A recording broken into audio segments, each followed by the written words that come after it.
I'm mainly working on two things. One is I operate a community health open data platform called Health Data Matters that gives data on the health of people living in Cuyahoga County and the social determinants of health down to the fine geographic level, so down to the zip code or even census tract, which is sort of a few blocks, because that's where there's huge variation in life expectancy. There's a gap of 24 and a half years across 8.5 miles in the Cleveland, Ohio area.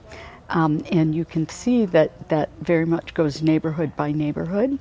And so being able to map and do data visualizations really tells a much more powerful story than just having numbers and statistics.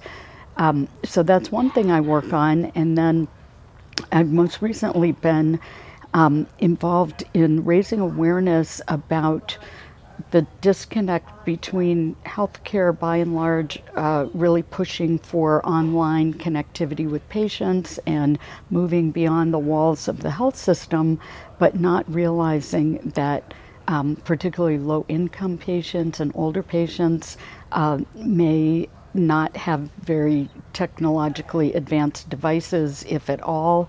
They may not have data plans, they may not have broadband at home, and they may not have the skills to use patient portals to electronic health records and even telehealth remote monitoring without some assistance, some coaching or some training.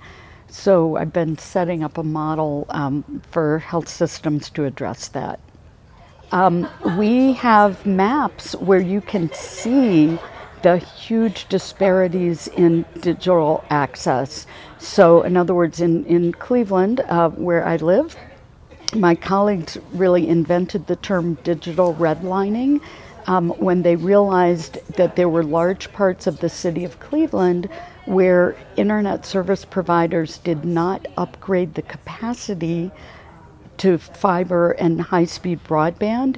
So if you're living in large parts of Cleveland, you cannot get high-speed internet at any price, or there may only be one provider, which means it's going to be very, very expensive.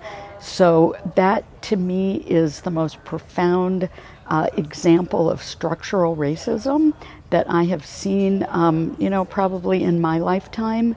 And it's the one that I call hidden in plain sight, because people don't, there's just not awareness of this disparity and the inability of people to get the internet. And then if you don't have internet, you're not using it and you're not developing your skills, and you are being left behind. And so how somebody is going to climb out of poverty if they don't have the internet, not going to happen. So my background's in public health, and I have spent my entire 30-plus year career dealing with health disparities, population health, and social determinants of health. I'm grateful that healthcare has discovered these things now and put words around them that now everyone recognizes. So healthcare, I think because of changing how healthcare is getting paid for and value-based care, and healthcare systems being responsible for the health outcomes of their patients, they're realizing that patients can't be healthy unless they address the social determinants of health, their housing, transportation, basic income, safety, things like that.